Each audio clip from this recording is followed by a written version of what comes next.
All right. What's this say?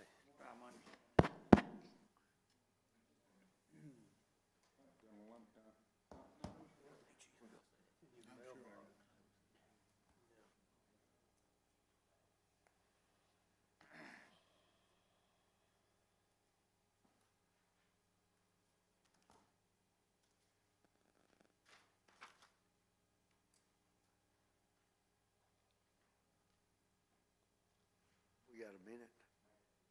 Has anybody heard from Alderman Geis? He's here. Yeah, he had to go see a man about a dog. Okay.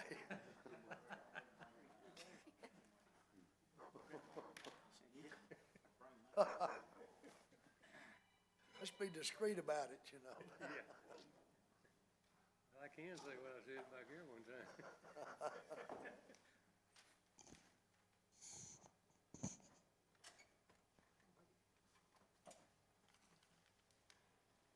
There you go. Hey, Alderman. Yeah, except we said, I think we had to go see a man about a dog. Vince? It is a deal. Mr. Robinson. I found Mr. it. Daniel gonna be back there. Are we waiting on him or? He's in the closet. Sir?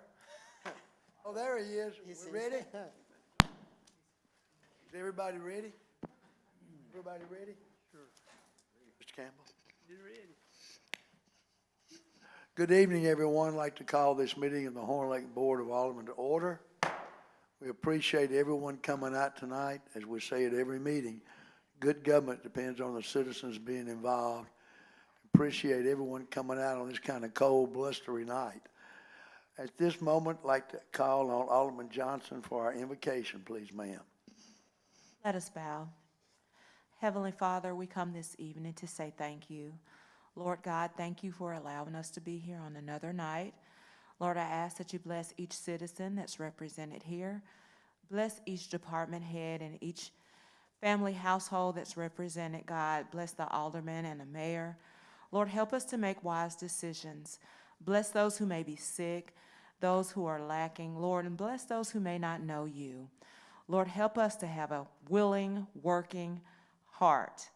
Let people know that we know you. Lord, I ask that you just bless our city, be with us, guide us, and direct us in all that we do. These things I pray in Jesus' name. Amen. Amen. Thank you, ma'am. Would you please rise and join us in the Pledge of Allegiance led by Alderman David Young?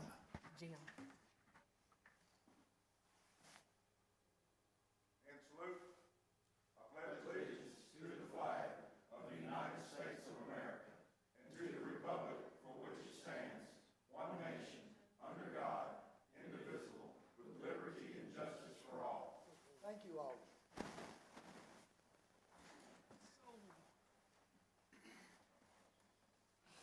Thank everyone. Roll call, please.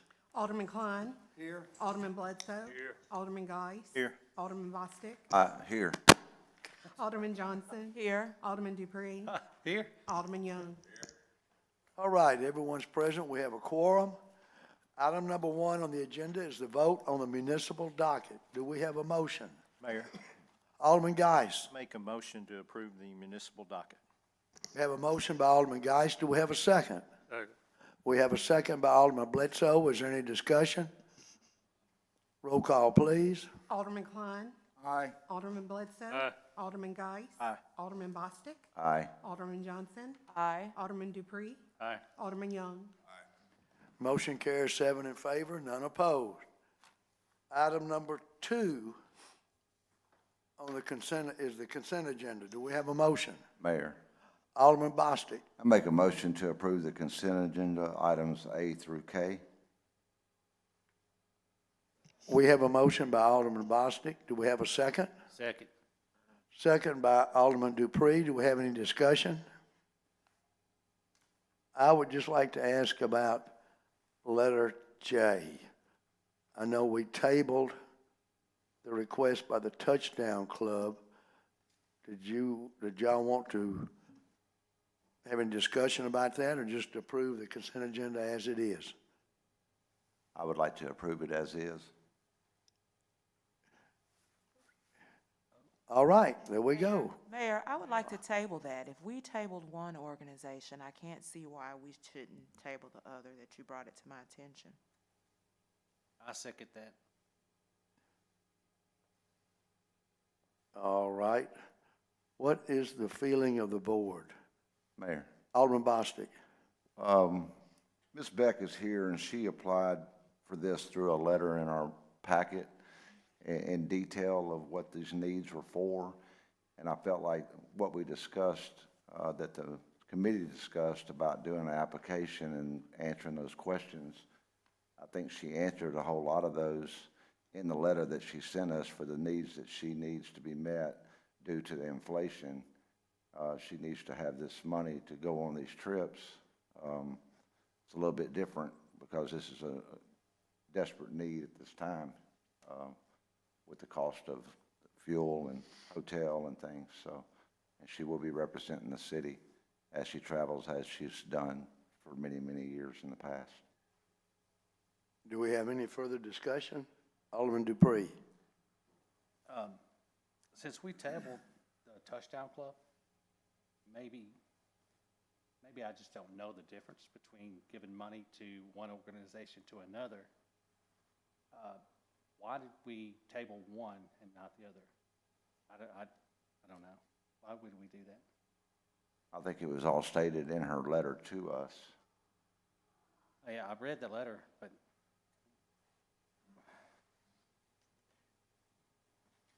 do the schools give the Touchdown Club money?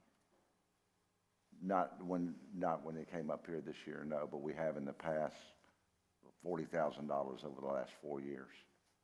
So what about the choir? I could probably say about a third of that to the choir. Oh, okay, so now we're clearing something up for me.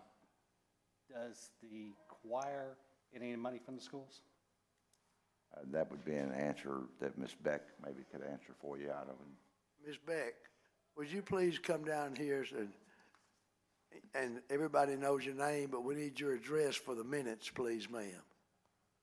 And by the way, thank you very much for the performance at the Veterans Dinner. Outstanding. And we'll see you Friday for Thanksgiving. My address, personal address, or the Please. school address? Whichever one would be suitable for the minutes. Or school address be okay? Probably Okay. one you Okay, want. Yes, school ma'am. address is Horn Lake High School, 3360 Church Road, Horn Lake, Mississippi, 38637. All right. Could you answer Alderman Dupree's question? I'm sorry, there was some noise in the back and I didn't hear the whole thing. Could you repeat? Does the school provide you any funds?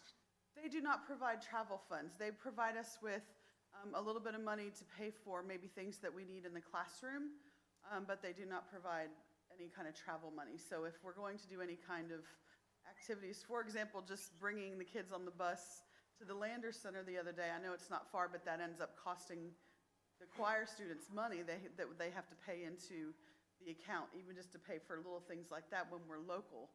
So when we made the plans, and like I stated in the letter, I've been doing this a long time, and I am very strict with the budget. And I do all the planning, because if we go through a travel planner, it's twice the cost, and our kids can't afford that. So when I did all the planning in the spring, it was one cost, but over the summer, those costs I have never seen anything increase like this. And this is not something necessarily that the school, they can't offer any kind of help with that in our general money that they allot. It's things like instruments or music. Yeah, I know we gave you the money for 2 tubas last year. Bands. That was a Oh, the band? That's bands, I don't do. I knew that, I was just testing you. No, and I was gonna also say, in the past, we've received, the past about 5 years, we've received $1,000 as a donation, which we are very, we loved, thank you so much. And then last year, you did give us a little bit more, because we went and sang at Opryland in Nashville, and you gave us 5 that. last year, yes. You see where I'm going with this. If we give one,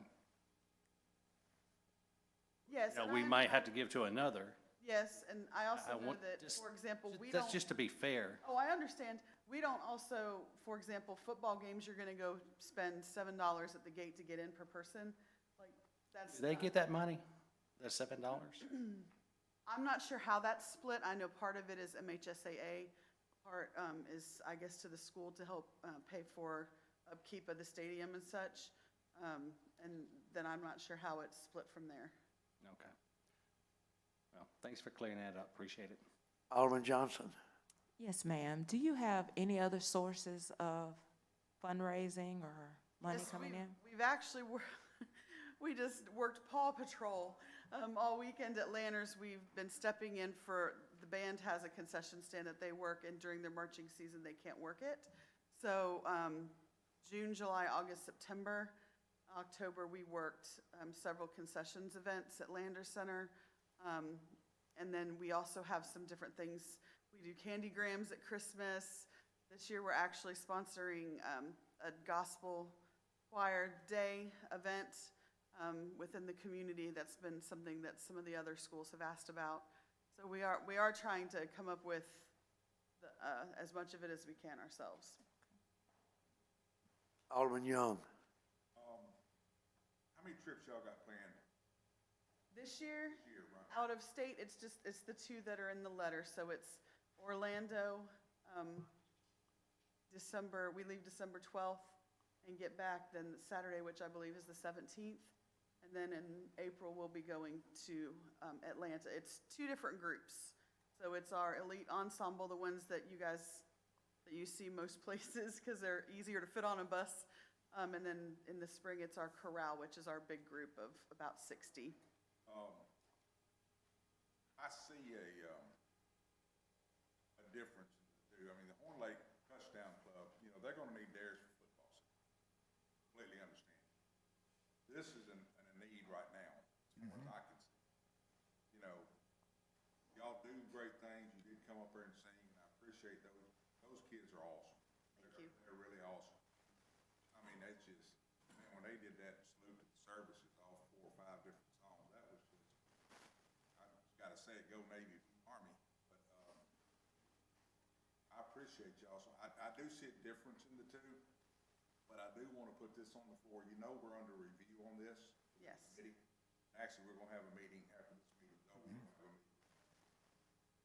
I don't know how they're gonna vote. I don't know how I'm gonna vote right now. But I see the need, and you do need it. I do believe it is a true economic blessing for the city, those young kids. I think we need to stand behind them. But I just want you to be prepared that next year, it's gonna be a totally different Oh, scenario. yeah, I understand, absolutely. I And just want you I don't to- want you to think that this is something No, that no, we're gonna continuously be Y'all are coming and asking for either. I see the need, I do, and I respect Ms. Johnson's opinion and Mr. Dupree's opinion, I do, but we got time to work with the Touchdown Club. We have time to work with it. We don't have much, December's coming, y'all. Y'all gotta buy my truck for Christmas. Mayor, Alderman Bostic. that was one thing I was gonna say. We never did just deny the Touchdown Club. So we're still gonna be part of that. But this is a need that needs to be taken care of now. And all the receipts and everything will be accounted for, the things that y'all talked about in the committee. And I just think it's very important. And they do a superb job wherever the city goes, whatever event the city does, they're involved in singing or whatever part of that. So, and she's been a valued asset to the choir program for many, many years, and we need to do that, so. Alderman Bledsoe. One reason all this stuff come up, we need accountability for everybody that does, where does the money, we give money to somebody, Absolutely. we don't know where it went. Totally understand. That's what, January 1st is kind of what we're kind of shooting at, to start all this stuff. You fill out a form and you tell us what, when, and where, and then all the receipts have to come back in saying, we spent $999 on this. So, and that way, if you have $2.50, we might want it back. No, but it keeps us out of hot water. Oh, I understand totally. And I think we need to help people as much as possible with the hotel motel tax. I think it's a good thing, but we can't be doing for everybody because next thing, it grew quite a bit in a few years. Yeah. But one of these days, they might eliminate it, and then we're all back to zero. So that's the main thing. We just want to take accountability, fill out forms and stuff, and we got something on record that bags us up where the money went when the auditor asked us, where'd that money go? Here it is. Absolutely, understand. Anyone else? Mayor. Alderman Geis. Nothing against the choir or football or anything. I've said this before. I don't think this was the original intent of these funds. They're for economic development. But having said that, if we're going to approve the one, why don't we approve the other while we're here? They came in a few weeks ago and requested it. We tabled it because of the board, the committee, and some of us thinking that's not the appropriate use of these funds. But if we're gonna approve one, let's approve the other and be done with it. What are we tabling it for? The touchdown club had texted me today, then they asked me to call them. They wanted to know if they were gonna be on the agenda for tonight, and I told them no, that there was discussion. The board was trying to determine which way to go on the funds. And Ms. Jeanette said, oh, okay. But like you said, they'd already asked also. Alderman Klein. Well, I would like to point out that football season is over, and I think their number one goal is to feed the football players with those funds. So with that being said, I mean, with the season being over, there shouldn't be no rush to approve whatever money we're going to be allocating to them. So they could wait until we get the new process put into place. All right, sir. Anyone else have any comments? I would just like to say, I was really happy to hear that you make them work to earn money for their trips and for all their expenses. When I was in school, we had to work for everything if we wanted to do something. So I really appreciate you putting that ethic into your students. All right, now, we have a motion to approve the consent agenda as it is. Do you have something? I would also like to add, that it is in my opinion, and I've been involved with booster clubs and stuff all my life, is that that we help support, that that club has to do their part, and that's one of the things that we're going to be looking hard at. Clubs come in, but possibly, hey, we'll match you dollar for dollar up to a certain amount. That's just one of the ideas. I'm just kind of giving you a sneak preview. Yeah. Mr. Campbell, did you have something? I did, Mayor. After the motion was made to approve the consent agenda, Alderman Johnson made a motion to table approval of the sponsorship that I think was seconded by Alderman Dupree. So unless that is withdrawn, that is a motion that's currently before the board now, before the motion to approve the consent agenda. All right, we have a motion by Alderman Johnson, a second by Alderman Dupree. Does y'all's motion still stand? I'd like to withdraw that motion. Alderman Dupree, you withdraw your second? I do, Mayor. Okay, so we have a motion. Well, Alderman Geis wanted to add in there. Two separate. No, that's a different motion. Do you, It was just a suggestion. all right, okay. Just let it go. Doesn't matter to me. I'm voting no. Nothing against the choir. Okay, so we have a motion by Alderman Bostic. We have a second by Alderman Dupree. I just got a question, Mayor, All right. to Mr. Billy. Everything that we're doing tonight, is it legal with this money? I want to make sure. You've made the appropriate finding in the consent agenda with respect to expending hotel and motel tax funds. So we're good, okay. Thank you. We had a motion by Alderman Bostic. Who made the second? I've forgotten now. Alderman Dupree. Alderman Dupree? Is there any more discussion? Roll call, please, Miss Julie. Alderman Young. Aye. Alderman Dupree. Aye. Alderman Johnson. Nay. Alderman Bostic. Aye. Alderman Geis. Nay. Alderman Bledsoe. Aye. Alderman Klein. Aye. Motion carries 5 in favor, 2 opposed. Thank you, Ms. Beck and the choir. Thank you very, very much. All right, moving on down, item number 3 is the claims docket. Do we have a motion? Mayor, Alderman Geis. make a motion to approve the claims docket, general fund, $386,103.65. The library fund, $14,427.99. The economic development fund, $17,333.77. The utility fund, $31,667.58, for a total docket of $449,532.99. We have a motion by Alderman Geis. Do we have a second? Second by Alderman Young. Any discussion?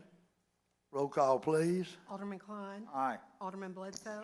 Alderman Geis. Aye. Alderman Bostic. Aye. Alderman Johnson. Aye. Alderman Dupree. Aye. Alderman Young.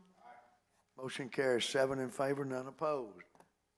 All right, we're down to number 4, special gifts and presentations. Do we have anybody sign in or? Okay, we're moving on down to number 4. We got that out of the way. Number 5, planning. Mr. Barr. Please, sir. Good evening, Mr. Mayor and Alderman.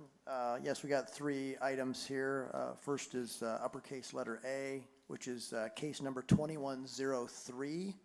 It is a subdivision final plat.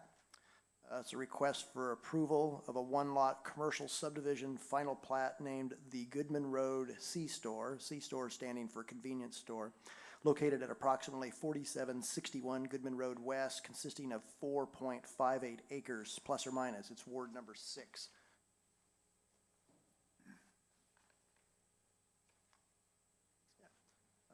Very good. Yes, this was considered by the Planning Commission back on October the 31st. They recommended approval of the request, and that motion passed by a 5-0 margin. And what we see up there on the slide is we see the area highlighted in blue that is encompassing the final plat area under application. And you can see the zoning in the area. Most of it in the area surrounding the subject property is the A-R, which is the agricultural residential zoning, and the subject property has the C4 zoning.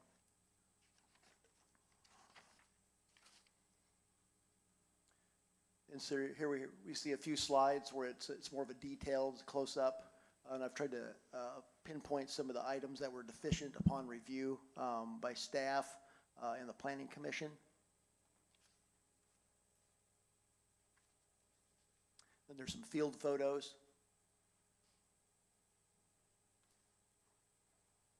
That's Goodman Road, right? That is, yes. Yeah, that's Goodman Road there. That's looking west. The subject property is on the left-hand, kind of upper left-hand side of that particular photo. The photos, I mean, I tried to add the photos in this particular case because it's kind of on a hill there. The north entrance to the subject property, there's kind of a hill there, and the speed is actually quite high. It's 45 mile an hour, and people seem to go a little faster than that.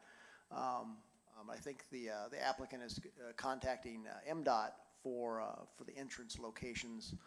One entrance off of Goodman Road West, and another one off was it Allen Drive? Yeah, Allen Drive. So there'd be one around the corner as well. So as I said, in the end, the Planning Commission recommended approval by a 5-0 margin. They did attach conditions to it. They're in your minutes in your packet. They're itemized as letters A through E. That would conclude the presentation unless you have any questions. Does anyone have, Alderman Klein? Yes, well, that would be my neighbor. And so my curiosity is, are they going to take that hill down, bring it down? I mean, right now, that land is up pretty high from the highway. Yeah, they have a very good question, a very appropriate question. They haven't indicated to us as far as how they're going to do like the landscaping or the elevations of the property. That could come in at a later date, like through site plan design review, that we would get some more detail on that. So at this point, I don't have an idea of what they're planning on doing for contouring or elevations with the subject property. So when they come in, that will come before this board also? No, sir. The site plan, the zoning's in place at at C4, so that would allow the convenience store that they want to do there, and they also have mentioned that they would like to do some other commercial activities there. It seems to be like a retail in nature. And this would be the plating segment of the entitlement process. The next step, if this gets approved, then they would come back with a site plan design review, and that would be more about the layout of the whole property and how it would function, the access points, sewer and water layout, the design of the buildings, landscaping, those types of things. And if that got approved, then we would actually get on to have like a pre-construction meeting, and then they could start to apply for building permits and so forth. All right, so you're saying that they are going to contact MDOT and do some kind of study in regards to the traffic, to put the driveways in a particular area? I don't know if it's been articulated to staff that it's actually like a traffic study. I think they've just applied with MDOT for entrance, for official entrance off of Goodman Road. And I think Allen Drive around the corner even, it's Allen Drive, but the right-of-way there for MDOT also goes around the corner. So I think both entrance points would actually be either approved or denied or modified by MDOT. Yes, I can just see a congestion there at that, coming out of that neighborhood. That is a one-way and in and out. And so, would be concerned of congestion of, vehicles coming in and out right there, depending on where they put their drive coming out on Allen. Yeah, there was, I know that in speaking with the development team for the applicant, there is a sewer lift station on the west side of Allen Drive, and that depending on the entrance or distance requirements by MDOT and also the city, as far as things that we have in the subdivision regulations and in the zoning regulations as well, it was potentially problematic for the location of that sewer lift station, but it was deemed, at least from what they articulated to us, is that there would be enough room for MDOT approval as far as the distance of that Allen Drive entrance off of Goodman Road, and then the sewer lift station would not have to be relocated. Anyone else? Alderman Dupree. Alderman Klein, that's our ward, but it's in your front yard. That's right, my neighbor. I'm thinking about all the traffic that's gonna be going up and down Allen Road, Allen Drive. Mr. Vance, do you think Allen Drive would be sufficient for all the traffic that's gonna be coming in and out? Well, I guess that would be something that you could certainly get the developer to look at, as a study, part of the study, because depending on what this commercial generates as far as traffic, that would have to be added to the existing flow out there and see what, if there is an issue as far as, traffic movements out there. Yeah, Alderman Klein, I just know that is a quiet neighborhood now, and I don't foresee it being quiet when if this goes through. I'm just concerned about your front yard. What do you feel? Alderman Klein. Well, I mean, I'm all for small businesses and growth, but at the same time, I just want to make sure that they've done their studies and we're not sorry that they put the drive further back or whatever in order to head off any congestion. So, you can bet I'll be attending that review meeting at the planning. Anyone else? Alderman Young.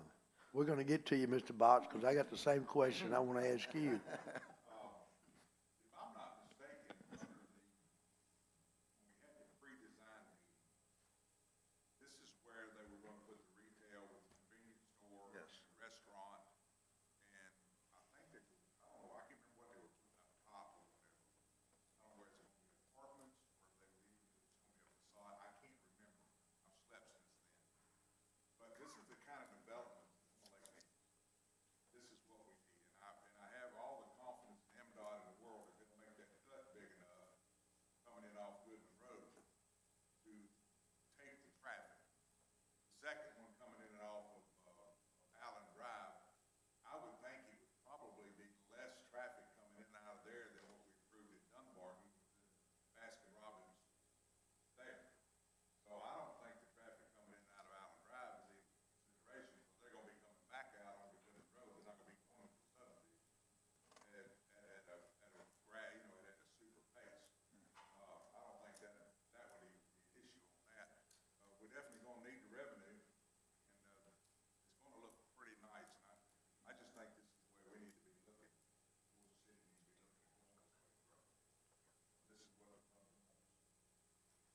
Mr. Box, several years ago, Mr. Campbell, didn't we have to purchase some land at a mighty expensive price to put that lift station in there? Yes, sir. Thank you, sir. Mr. Box, I think you want to make some comments regarding the lift station? Yes, I did. I just wanted the board to be aware of that property actually has, that lift station there, has a force main that leaves it, goes across that property, heads east, or heads west, excuse me.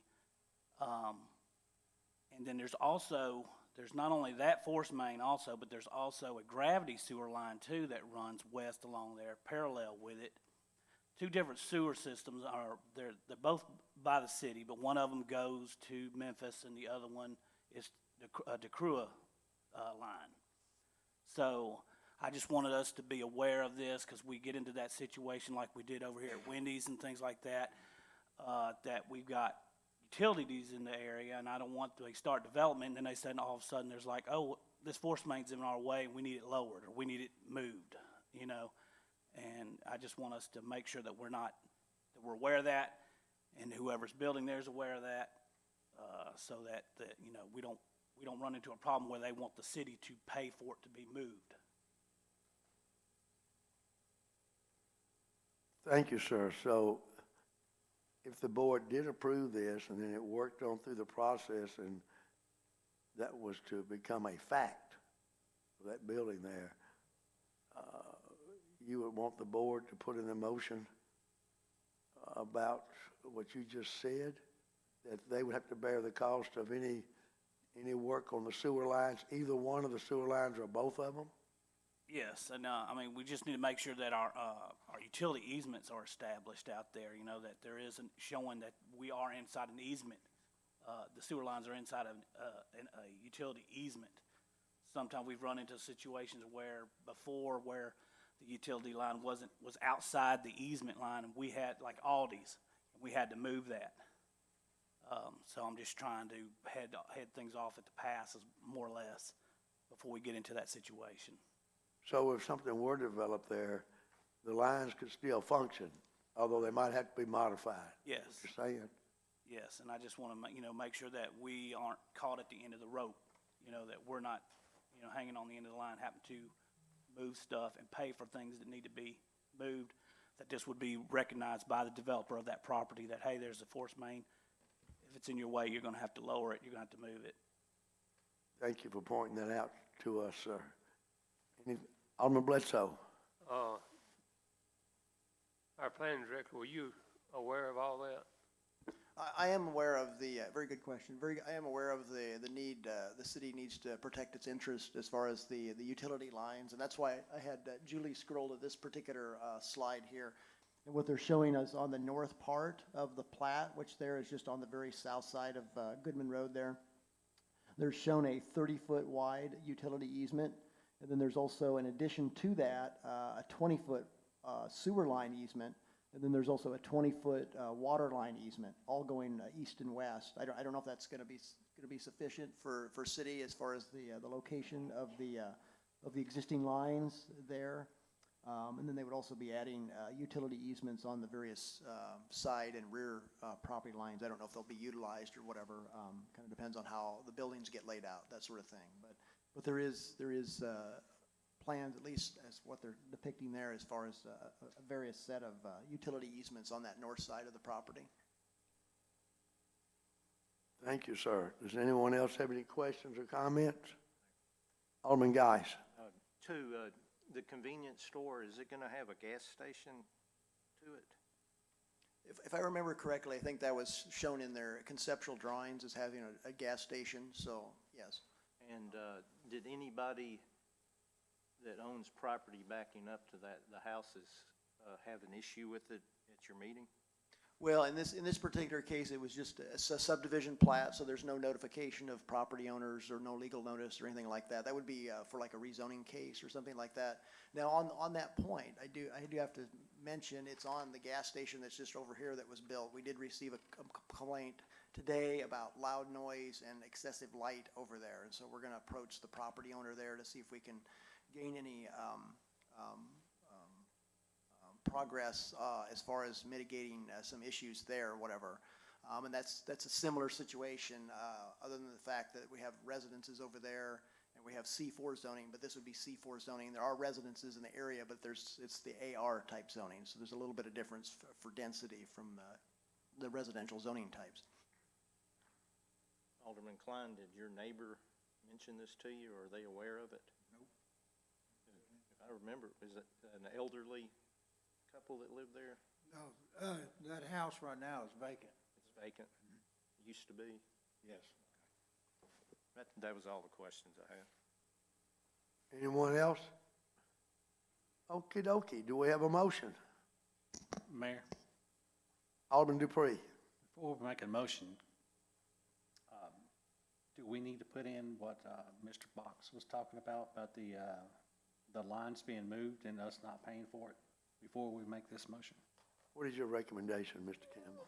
Mr. Mayor, I would recommend that you add a condition that we confirm that the necessary sewer easements in favor of the city are shown on the plat before it's recorded.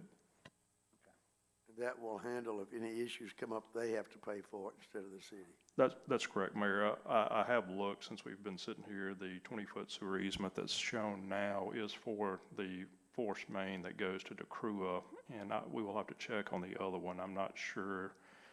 I remember that project, Stephen. I know we had to put that lift station there, and I just don't know if that line that serves Allen subdivision went into the same sewer easement or a different one, but we'll just need to confirm that. Thank you, sir.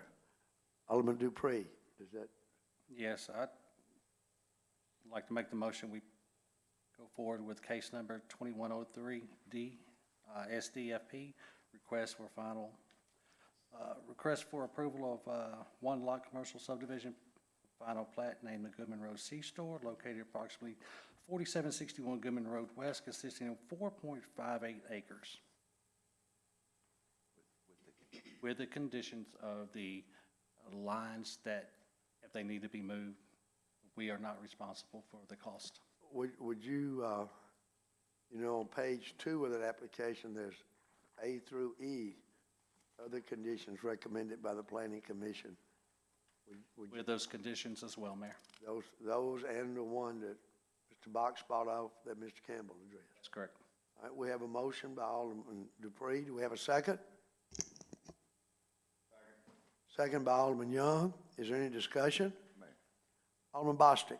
Is the developer here of what we're doing? And do you think they would have a problem adhering to that other condition? It's hard to say. Or is that something we need to table and talk to them first? I would think if they had a hard time with it, they'd just drop it or come back and amend it, I yeah. just want to make sure if we're going to put that on them, that they're going to be up the cost, and we don't know what that would be.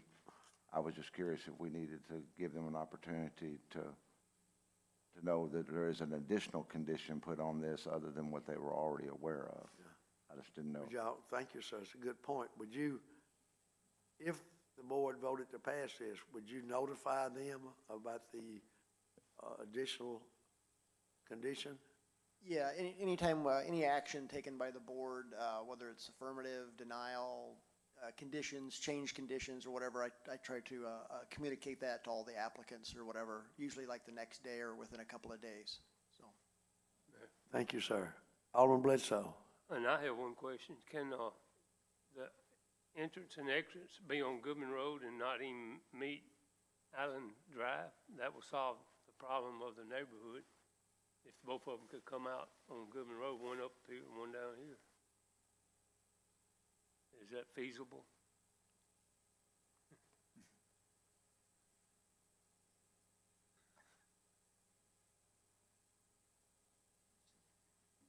Would that come up at the site plan? Doesn't MDOT make that decision? Well, they can ask MDOT if they can have two drives coming out, one way up here and one down here, stay off of Allen and leave the subdivision alone. That solves that problem, I think. not an engineer.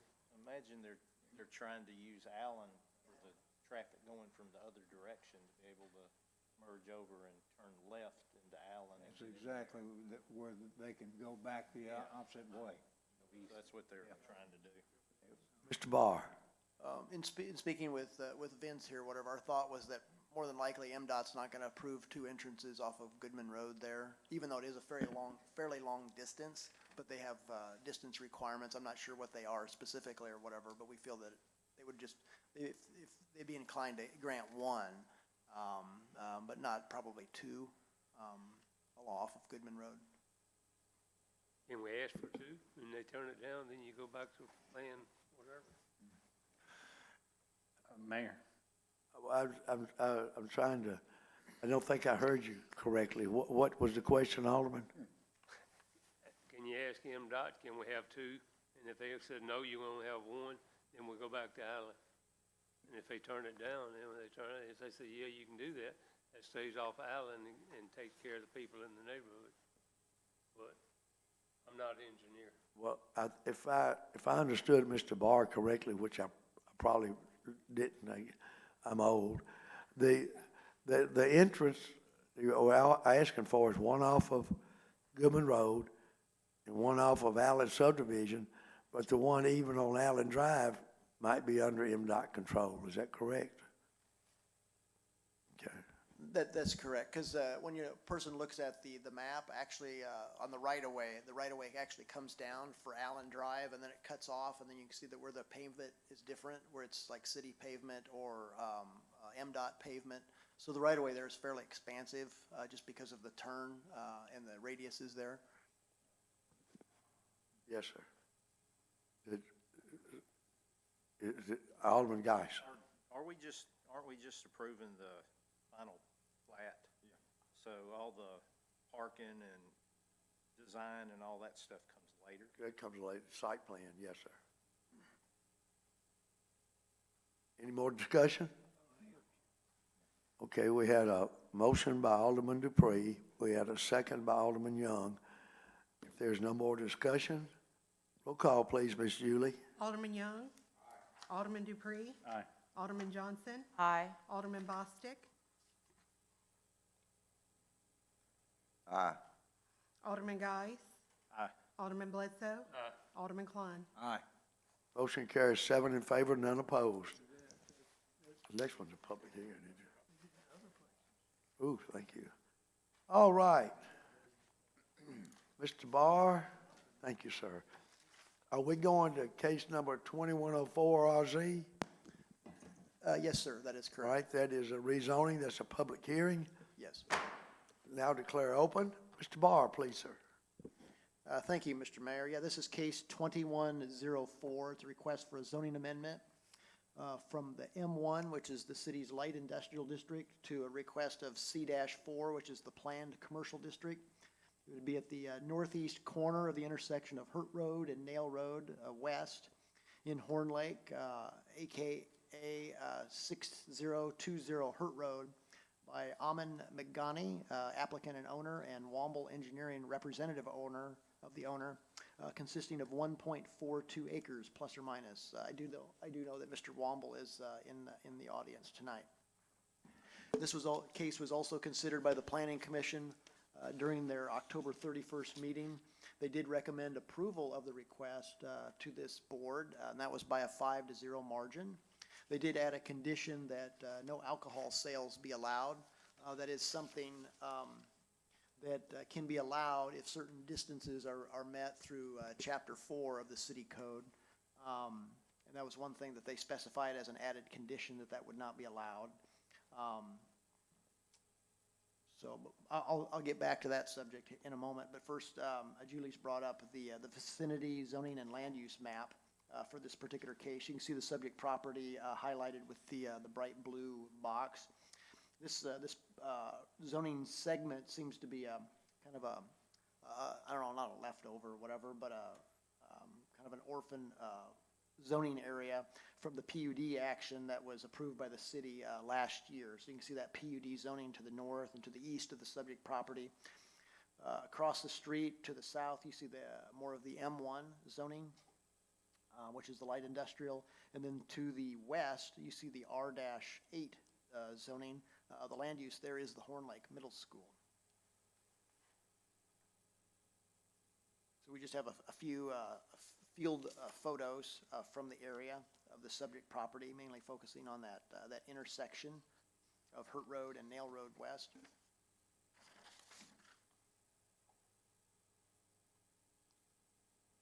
So with the C4 zoning, there are 52 land uses that are allowed by right through the city's zoning scheme, and then there's one that can be allowed with special approval by for special events by the Board of Aldermen. So that would bring the total to 53 different land uses. Most of those are in the commercial category. There's one in light industrial and a couple in agricultural. And I mentioned the special event. One thing I wanted to point out, as far as from the comprehensive plan for the city, that's under the goals and objectives from the plan. And it actually talks about, let's see, it's Part 5, Objective 17 from page 12. It says, commercial and office land use should follow a node or nodal approach adjacent to major road corridor intersections versus a linear or strip development pattern. So that particular objective from the comprehensive plan seems to support this particular request for basically it would be like a small nodal commercial area in town.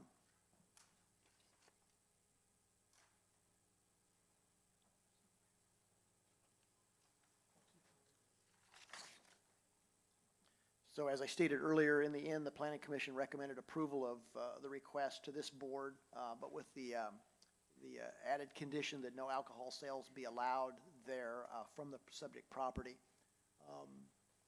Julie, could you go to that one? I added an additional slide. I did that today.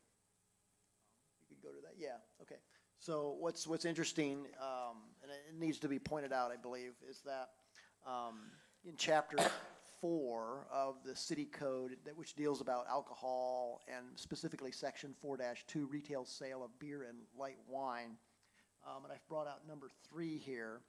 And it says here, the thing that I didn't put in here, and I didn't do this on purpose, I just forgot. But it starts out, the section 4-2, it says it shall be unlawful in the city for the holder of a permit authorizing the sale of beer and wine at retail. And then it goes into various numbers. But then I brought up number 3. So the number 3 here is basically a distance, a minimum distance requirement. And so what I did with this particular slide is that if the zoning is left the same, then it's a 400 feet minimum from an activity to the building of a church, school, or kindergarten. Obviously, in this case, we have the middle school across the street to the west. And so I've tried to bring out some distances here on this particular slide. But if the zoning is changed to commercial, then that minimum distance drops from 400 feet of separation down to 100. So so it does pivot, if you will, or it does change based upon the type of zoning as per the city code there in section 4.2, number 3. And so I got a couple of distance there. I've tried to guess like where perhaps a convenience store or something could be established on the subject property. And so over the distance over there to the middle school is 270 feet. But if it's measured from the actual property line over to the building, then it's more like 138 feet. So both of those are actually less, obviously, than the 400 feet distance as required by that section 4.2. So I wanted to bring that to the board's attention in their decision making. So that would conclude the presentation unless you have any specific questions. I know Mr. Womble is here. Does anybody have any questions for Mr. Barr before we ask Mr. Womble to come up? Alderman Bostic. Yeah, just to clarify what you just stated, if we leave it at a M1, they would be able to have a convenience store, gas station, et cetera, but they would not be able to sell alcohol or wine, correct? If it stayed as a M1. No, not quite correct. You're close or whatever. But yeah, obviously going to the C4 zoning gains a property owner the ability through property rights, the ability to establish a convenience store that would have fuel pumps by right, And then if, obviously with a convenience store, sometimes, you know, obviously they like to sell the alcohol sales or whatever. So I just wanted to bring out to the board's attention that if the zoning is changed, it looks like then the minimum distance actually changes per the city code from the minimum of 400 feet of separation down to 100 feet. And because of the nearness of things going on here, whatever, that actually even the 100 feet would be met based upon the distances that I've been able to. So you're saying either M1 or C4, they would be able to sell there, but the planning commission did make a recommendation on there that there would be no alcohol sales, whether we left it M1 or C4, either one. Well, my understanding was that since they recommended approval of the C4 request, they didn't really, whatever they didn't really affect the existing M1 zoning, but they were specific in the C4 request that if it was eventually approved, that their suggested condition was that no alcohol sales would be permitted there. Okay, let me ask you this. If we did approve that to a C4 and the business that originally applied for this application in this corner, if they left and another business came in to reopen, would that situation change, you know, from the planning commission, and would they be able to sell alcohol 10 years from now? Or would it still be under the same recommendation of no alcohol sales that we're doing in the very beginning? Yes, very, very good question. No, my understanding would be that the condition would be permanent and tied to the zoning. And so that would be something we would have to add as a feature on the zoning map when we dealt with the county. If, let's say, if the C4 zoning request was awarded, because in a way it would be like it wouldn't be a PUD or whatever, but it would be obviously it wouldn't be just a straight just a regular C4 zoning. It would be basically C4 with this restriction that the alcohol sales would be like forever. My understanding would be for like forever prohibited. Okay, that's what I want to clear up. Thank you. Anyone else? Mr. Womble, would you please come forward? And we all know you, but you give your name and address for the minutes, Mr. Womble. Please, sir. Board, my name's Ben Womble with Womble Engineering, 2883 Elise Drive, Hernando, Mississippi. I'll be glad to answer any further questions you might have. I am representing the owner, and as Mr. Barr already pointed out, we were visited with the Planning Commission about the project a couple of weeks ago. You know, I understand their concerns over the location of the parcel and the proximity to the middle school. You know, that said, there are still uses that would be allowed, you know, by right under C4 zoning, you know, even with the restrictions that the Planning Commission had suggested. So that would be our request is to move forward with the C4 as recommended by the Planning Commission. When you say, Mr. Womble, when you say recommended by the Planning Commission, you're saying that the owners would accept their recommendation of no alcohol sales? I just need to understand. Yes, sir. I think that was my understanding, and Chad can correct me if I'm off base, but, you know, my understanding was that the Planning Commission was okay with the C4 zoning as long as those additional restrictions were put in place to prevent the sale of alcohol there. No alcohol sales. Is that correct? Does your property owner know about that suggestion? They do. I discussed it with them after the Planning Commission meeting. And of course, their position was, hey, we'd rather have C4 with no restriction. But I told them, and just due to this location and where the middle school is, that was probably a long shot. Okay. Anybody else have any questions for Mr. Womble? So they're willing to accept the C4 with the promise that they will not sell alcohol since they're located so close to the middle school. I know I'm putting you on the spot, but, you know, the board wants to know too. I understand. Mayor. Alderman Johnson. Mr. Womble, what's your exact business that you plan on putting on this location? So Alderman Johnson, at this point, the owner has told me that it would be a multi-bay building. He hasn't specifically discussed any uses. You know, his intent with going to C4 zoning would just be that it would increase the number of possible uses for the property. Okay. You know, his indication that it would be multi-bay, so it may be more than one, more than one use for, or more than one type of establishment for the property. Okay. But he hasn't shared anything specific with me. Thank you. Alderman Bledsoe, wait.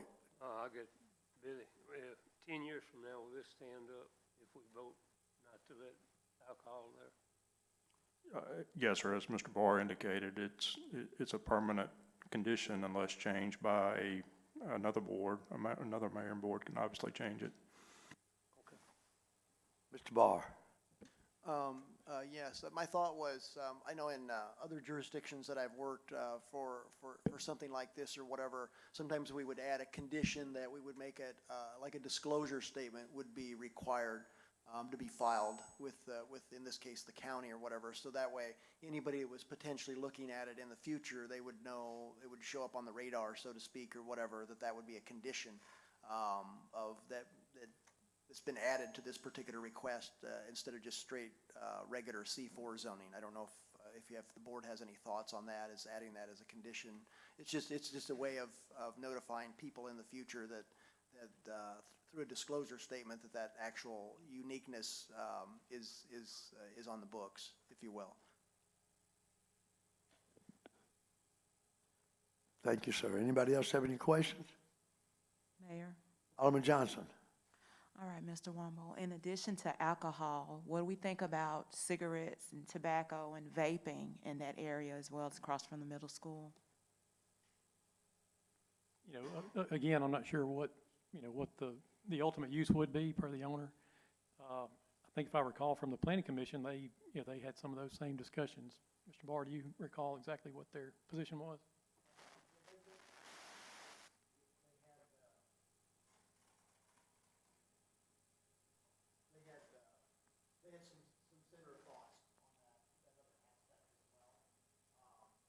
So, but in the end, there we go.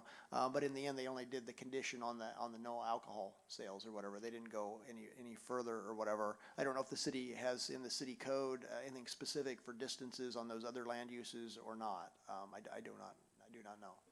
Thank you. Mr. Billy, Mayor, if I may. Yes, sir. Yes, Mr. ma'am. Billy, are there any other restrictions with the other vices I just named?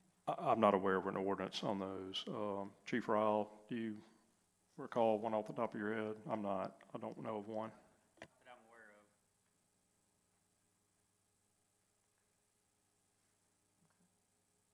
of. So would there be any way that we can put a restriction for those? Yes, ma'am, just included in the motion.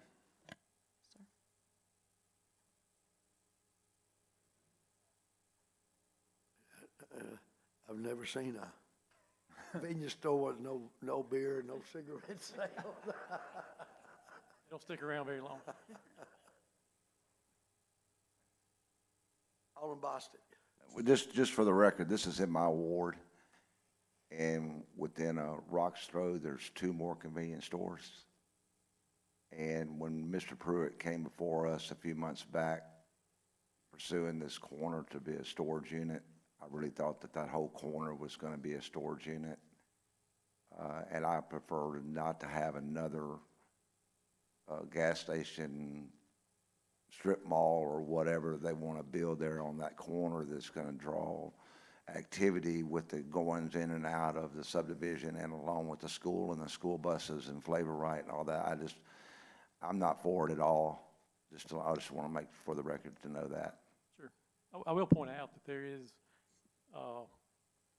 I'm not sure exactly where the other convenience stores would be that you're referring to, just from memory, but some of the discussion with the planning commission, we talked about the fact that there is very little C4 zoning, in that immediate vicinity that, that you really have to go to either the Goodman Road or Highway 51 corridor to get to any other C4 zoning that would have all the, the uses by right that would have. That being the case, it seemed like that this may be a good location for that. I understand your concerns. I was just, want to point out that there's, in the immediate vicinity that it's probably, I don't know exactly how far that is over to, to Highway 51 or to Goodman Road, but it's a fair distance, without any other, C4 zoning or, C4 zoning that's not already improved, I guess I would say. Anyone else have any questions or comments? Do we have a motion, please?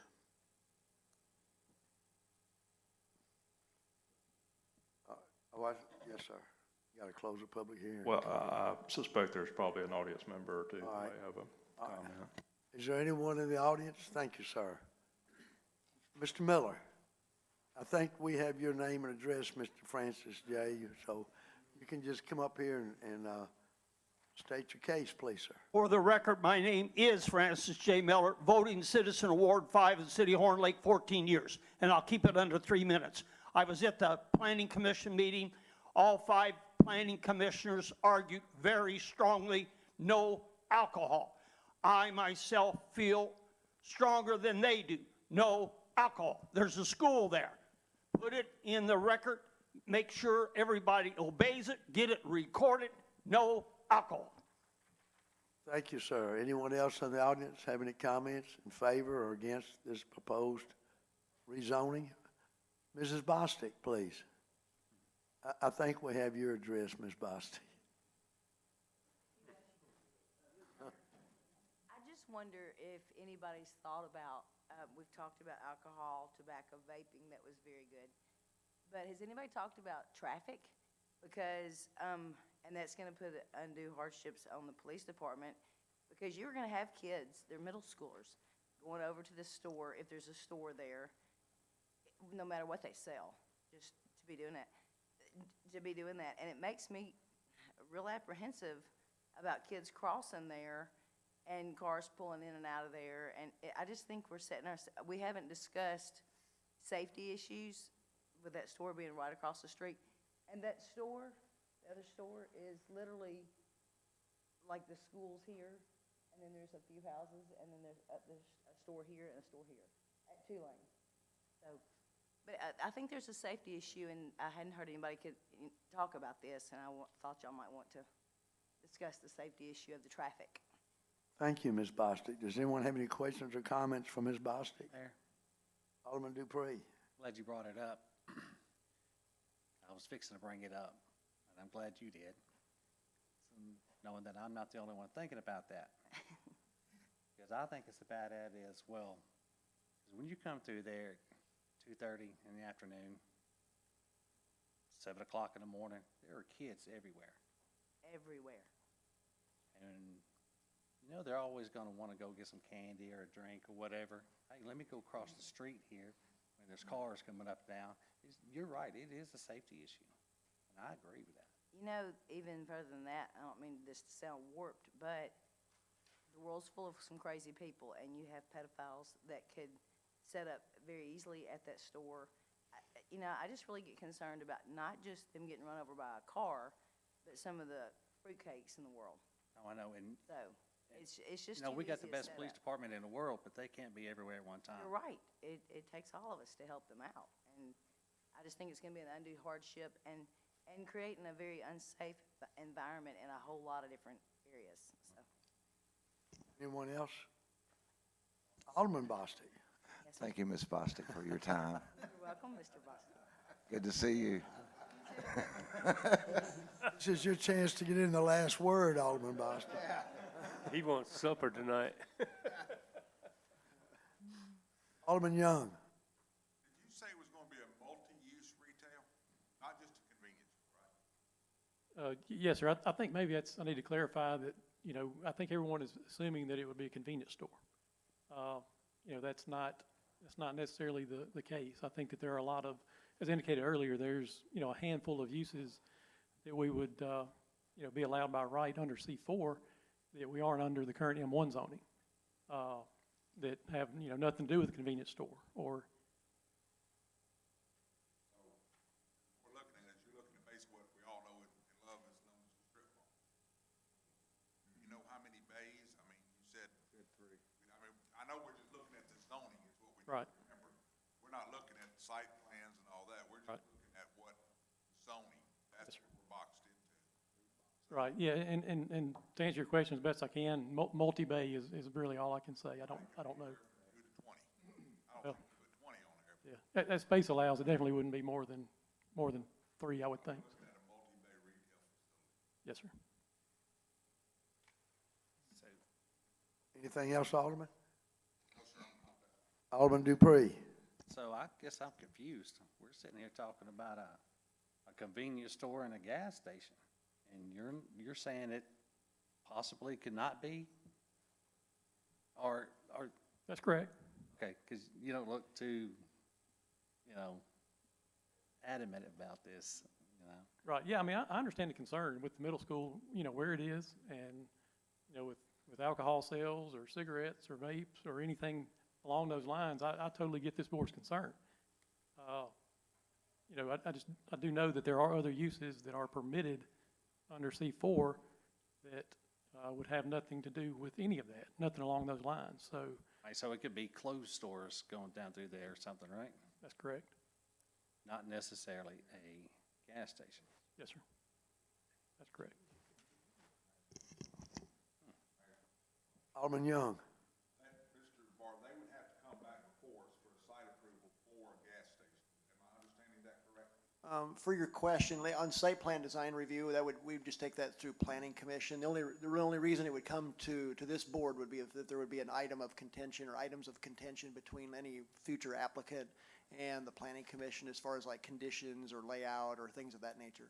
Right, so if we approve the rezoning to C4, and we have this condition in there, they want to put a gas station in there, under that C4 new zoning, they would be allowed to do that, it would not become before the board. That's correct, that's correct. If they wanted to come to us and do a convenience store, we would let them know that as a part of the zoning, certain things, whatever, if it sounds like it would be restricted or whatever from use. I want to make sure we're all on the same page. So there is a slide, I don't know if it's of any board, the board's interest of the different uses that are permitted by right. I don't know if you want to revisit that. Mayor, Alderman Geis. I want some clarification on it. On M1, is a convenience store also by right? I'd have to look that up through my phone. I'd have to look that up. You'd have to give me a couple of minutes. So I'm just curious if I don't you think don't so, approve C4, they could, if it is, they could still end up with one in M1. I looked, Mr. Barr, it is a permitted use in M1 convenience store, along with gas pumps as an accessory to a convenience store. That's what I was understanding, that the difference was the distance that had to be away from the school. Right. So no matter what we do, if they want to, they can still build a convenience store. What they're looking for is more options on what to do with the land by changing it to C4. Okay. Any more discussions or questions? Alderman Bostic.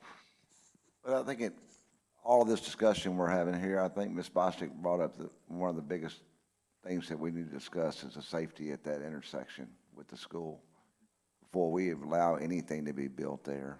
I mean, it's going to be a safety issue for the kids, for people driving, people going to work. They're already having to go through school traffic, and then you got kids.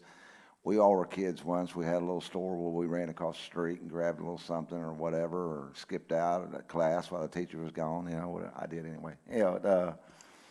I just think it's due to a safety issue. I don't want anything built on that corner. That's just my opinion. I think it's important that we look out for the safety of our kids there at that school, and it'd just be something else that's going to put a burden on our principals and our SRO officers to try to keep an eye on what's going on across the street, whatever it is they build over there. Anyone else have any? Mayor. All right, thank you, Mr. Womble. Mr. George Dixon, Esquire. Yes, sir. I hadn't heard nothing but ifs on this conversation.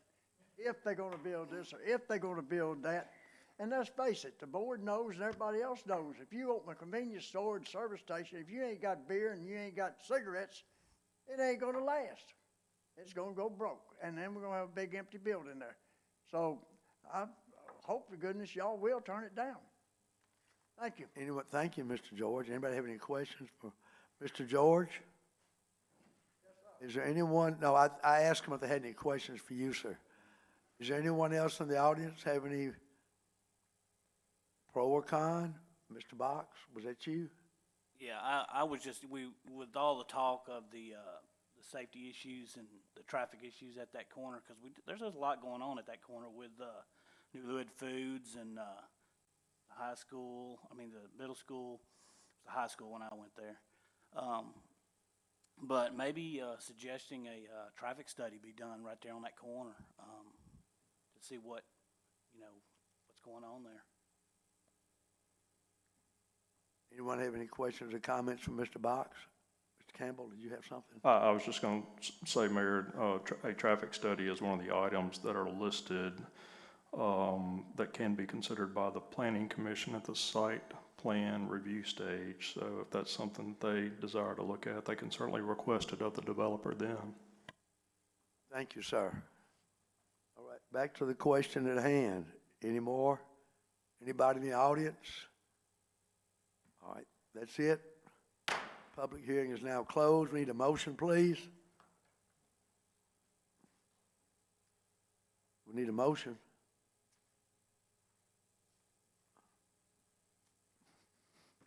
We have a request for a rezoning. Did we have a motion?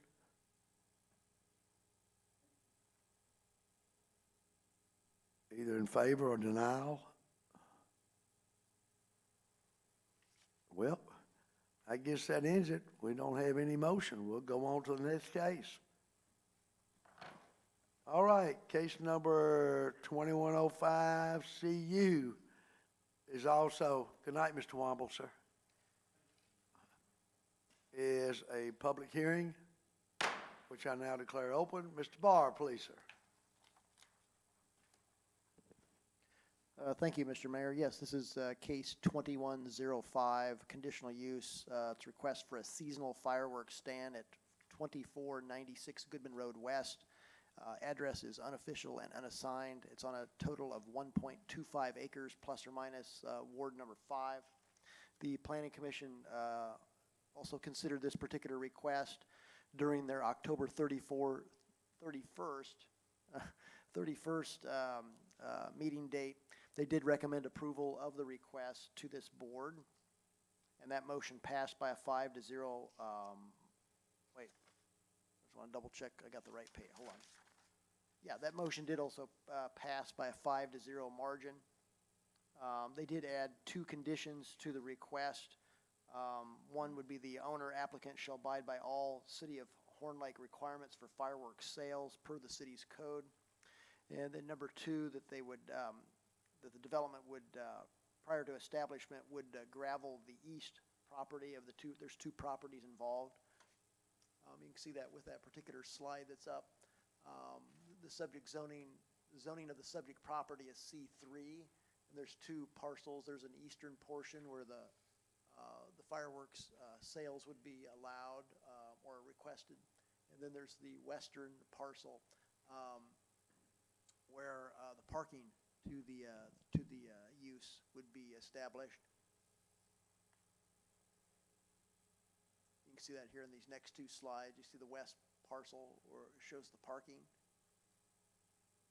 and then the eastern parcel, which is kind of an upside down L. It's currently vacant, but that would be the location for the use. And that second condition was by the Planning Commission that would be gravelled prior to its establishment if it's approved.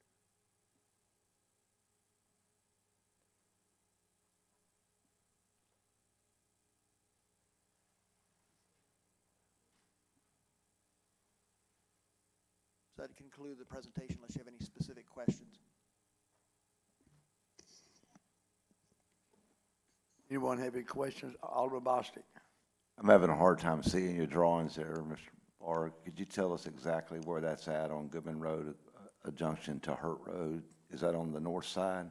Oh, yes, thank you. Yeah, it is it would be on the north side of the road. Yeah, here's a good, and then it would be west of Hurt Road. So there's an existing use or a building on the very northwest corner of that intersection of Goodman Road and Hurt Road. But this would be in the area of vicinity of town. There's a bank there on the southeast corner, and then the Walmart neighborhood market is just a little bit off screen down to the southeast of that particular intersection. So is that close to the Sonic or the Bank Plus, or right next to the American Legion? It's right next door to the Mexican restaurant. Mexican restaurant in Spencer. Spencer Lee's. Spencer Okay, that little land right in between. Oh, okay. The one that has the plywood sign up there for sale and we can't make out a phone number? Exactly. Yeah, we need to find out who owns that land. Anyway, so okay, so it's gonna be across the street from MAPCO. Okay, got it. Do we have any more questions from the board? Any more comments? Alderman Young.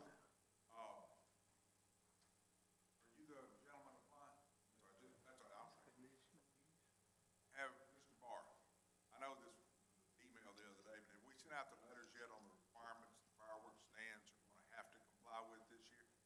I'd have to check with office staff, but the idea was that it was supposed to go out today. I just have to, I barely talked to office staff today or whatever. But, You can answer, thank you. You realize that there's some very, very strict requirements on you, right? Good afternoon, Prentice Mitchell, 3774 Conrad Circle. Alderman, yes, I do. You realize you have to have bags printed. You can't hand them a receipt or anything like that. It's gotta be printed on the bags. You have to have signs outside. You know we're gonna be checking. Realize that, right? I do realize you guys will be checking. I've been checked before by one of the aldermen. I think I passed with flying colors that evening. I'm not aware of the ordinance saying that it specifically has to have bags. The last time we did the ordinance change that I'm aware of, you guys did ask that every customer has to be handed a part of the ordinance, well, the ordinance saying what the requirements are. It wasn't at that time, it may have changed since we haven't seen it yet, that it has to be on a bag or that I have to assure that every customer receives the ordinance. It has to be on the bag that you put fireworks in it, and the customer along with the signs. And the sign has to be, yeah, I'm aware the sign has to be posted, yes. I did not know about the change that it has to go on a bag. Where that you have to have a manager on site if you have anybody working under 18 years. I am aware of that. Yes, sir. Hey, Mr. Mitchell. Sir, how you doing, Mayor? How you, sir? Good. Is anyone, Alderman Guys? So you're the one that operated the one down by Captain D's? That's correct. Well, yes, by Captain D's. Mr. Wilson was across from me after I opened up by Yes, Captain. yes, sir. Yes, sir. Yeah, you were the one on Goodman, the smaller tent. Yes, sir. The smaller guy, the little guy trying to make $1. Yes, sir. Thank you for pointing that out too, Alderman. I thought I recognized. That's why I need your vote tonight, Alderman. Just trying to make it. Alderman Johnson. Are you willing to abide by the new criteria that we have placed? Once you get it and read over it, are you willing? I already know the answer. But as Alderman Young has said, there are new things that we are asking of our fireworks people. So are you willing to abide by that by getting the ordinance printed on the bags and all the expectations that we set forth for you all? I am willing to abide by any ordinance that Horn Lake requires as a business owner to conduct business, first and foremost. I think the bag issue is not something I would not do, but I would consider asking the board to find not just one way of a business owner in this particular business to give that ordinance to their customers. I think that, again, I would comply first and foremost, but I think that bag alternative is biased towards one particular business owner, and I believe there is a better way to do that without causing waste to the city. And me being in that tent, as you know, you said have to have a manager on site, and I am the manager. So people buy that product and they literally walk out and throw what you're asking me to do on the ground. There are other ways to make sure these customers get what they're supposed to get to stay in compliance of what the board is asking for. I tried out a technique where I gave my receipts in a digital format. Everybody has a cell phone, you know, and everybody wants a receipt of what they paid for. And that was my way of giving, in addition to a paper receipt if they asked for, the ordinances, clear and concise. And I had a way of tracking it also. But when I did that, so if that customer went out there and did something they weren't supposed to do against the ordinance, and the board came to me and said, hey, we don't think you gave that customer a receipt. Well, I have a way, other than me saying I have given them a bag, I have a way to digitally track and say, yes, this is that customer's phone number. I can prove to you that I gave them what you required of me. Not saying a bag is a bad idea, but there are other ways to get the job done. Mayor, Alderman Johnson. are you saying that once the customer got a receipt, that they received it electronically through a text message, and so that it was available to them on their phones? It was available on their phone. Alderman Young. So if a police officer was to send you a text message going down the road saying you're going too fast and here's your ticket, would you respect that, or you gonna respect the blue lights when they pull you over and hand you a paper? I'm going to respect both if it came from someone in control. I hope so. So the issue here is the law or the code says it must be a bag. And you're right, Alderman, and I immediately said I would respect that law. Yeah, that's fine. And the reason that is, I wanna make sure, we want an even playing field with everybody. And it just makes it easier, whether it's me or one of the police officers, the code enforcement walks into your establishment and they look over and they see those bags, the question just went away. They ain't gotta interrupt your sales and say, hey, show me your receipts that you printed this out for this guy that just walked down the street. This way you got the bags out there, and if you're putting stuff in the bags for every fireworks sale, there's no question, you're off the hook on that. That's the reason, it may not sound like it's the best way, but it's the easiest way to do it. Okay. So, I'm, I mean, I've walked into places and, you know, we're handling these things, and there wasn't one to be seen anywhere, except a whole stack up in the trash can. yeah. And that's unfortunate, but that's not my business. I don't conduct business like that. If you guys are asking me to do that, Do it the way that we've set up to do it, I'm all in. yes, sir. I appreciate that.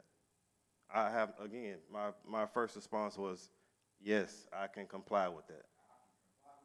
Thank you. Anyone else have any questions or comments? Alderman Bostic.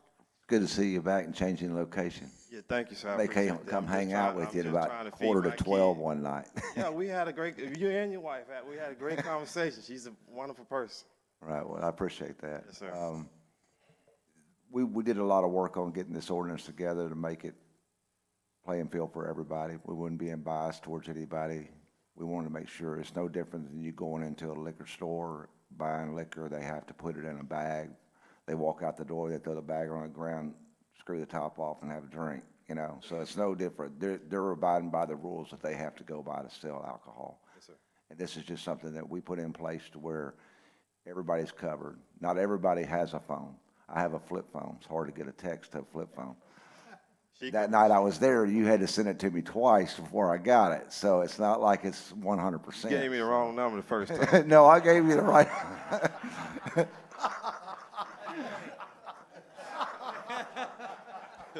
Anyway.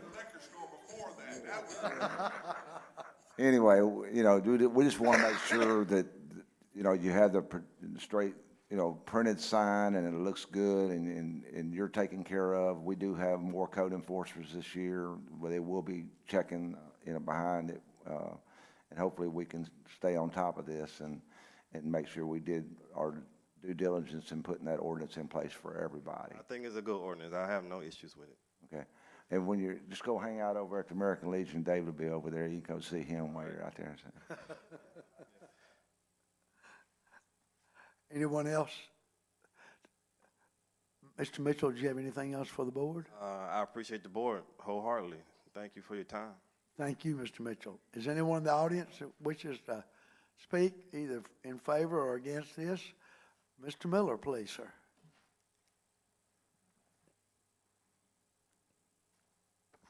My name is Francis J. Miller, voting resident, Ward 5, City of Horn Lake, and I will keep it under 3 minutes. I remember all the discussion that the committee did on this, fire tents and that last year, all the decisions that were made, all the ordinances, and look at the mess we got into last year. Okay, why in the world, make my position very clear. There should be no more conditional uses of any land anywhere in the city limits of Horn Lake to allow any more fireworks to be sold than what they are now. That's my statement, and it's in 3 minutes. Thank you, sir. Anyone else have a statement to make? Alderman Dupree, Can I ask him a question? ask Mr. Mitchell? Yes. Yes, sir. As long as Mr. Are Mitchell you wants to adding? do it. So you're just moving? To move, yes, sir. Okay, that answers Mr. Miller's question, or statement. Thank you. Mayor, Thank you, sir. Alderman Geis. Mr. Mitchell. no, it's not for Mr. Mitchell. It's not for you, sir. It's for, It's not a new fireworks stand. He had to move because I believe Whataburger is going to that lot, so he just had to move. So He's got a whole lot more space, is a whole lot more fireworks. I'm all for fireworks, so that's good. Just anything else, Alderman? Boomers. Anyone else on the board have any questions or comments? Anyone else in the audience? If there being none, Mr. Mayor? yes, sir. One comment from me.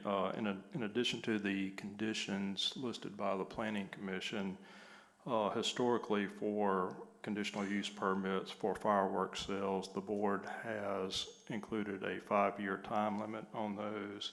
And that was included in Mr. Mitchell's last approval that occurred in 2021 as well. So you may consider including a similar time limit with this approval.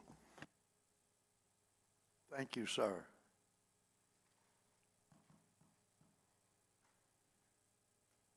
So on page 3, we would add that to the 2 already listed by the Planning Commission. All right, do we have them? All right, anybody else have a comment? Anybody? Closed, public hearing is now closed. Do we have a motion? Mayor, Alderman Geis. make a motion to approve the case number 2105, conditional use request for seasonal fireworks stand at 2496 McGoodman Road West, address unofficial and unassigned, on a total of 1.25 acres plus or minus for a period of 5 years. I'll second that, Mayor. That's all the conditions with the Planning Commission. With the Planning Commission. All right, so we have a motion by Alderman Geis. We have a second by Alderman Dupree. Is there any discussion? Roll call, please. Alderman Young. Aye. Alderman Dupree. Aye. Alderman Johnson. Aye. Alderman Bostic. I'm waiting on a text for an answer.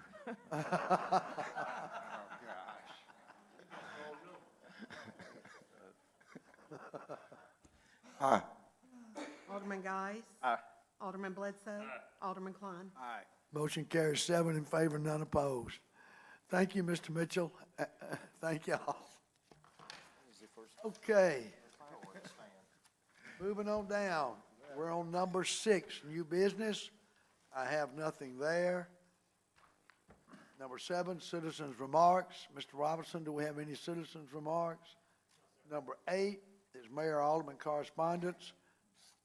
I wish to thank every person in the American Fireworks Company for the giveaway of the coats in the park. Last year they did it, it turned cold Saturday when they were doing it. So we thank you very much for the donation. I thank everybody for getting out there and working and helping our citizens. We also had a great Veterans Day program to honor our veterans, the choir, the Mayor's Youth Council, numerous volunteers, our police department, our fire department, our Public Works and Parks Department. Thank you very much. It's very sad to announce the passing of Representative Ted Mayhall. He was a former state representative in our area, and he was a fine Christian gentleman that was really concerned about our community and the citizens here, and he passed away last week. Did not know it in time to get it out to the board or to go pay respects. All right. Alderman Young, do you have anything, sir? No, sir. Alderman Dupree. Yes, sir. I just want to thank everybody that come out to the coat giveaway, our Mayor's Youth Council.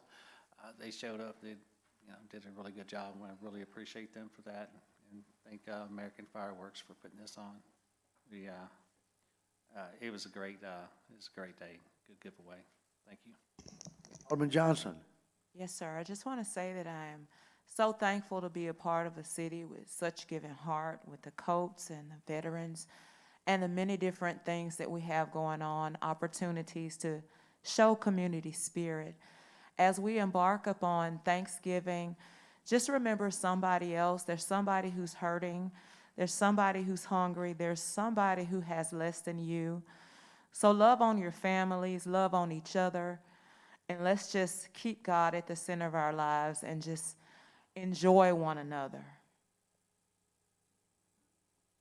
Thank you very much, Alderman. Thank you. Alderman Bostic, do you have anything, sir? Yes, sir. As you were thanking all the participants at the Veterans Day dinner, I'd like to recognize the executive director of the Lander Center, Todd Mastery, and his staff, and preparing food and all that they do over there to make that happen. And that's what that Lander Center's there is for things of this nature that doesn't cost. And it's a great thing to be able, what Stephen did, lighten up the City Hall in green and honoring the veterans. And happy Thanksgiving is not always happy to everybody. I want to wish everybody a happy Thanksgiving, but there are families that it's tough to go through these holidays. And I just want everybody to remember your family, be thankful for the ones that you do have here. And like Ms. Johnson said, just love on one another, because we don't know what tomorrow's going to bring. Thank you, sir. Alderman Geis? No, sir. Alderman Bledsoe? No, sir. Alderman Klein?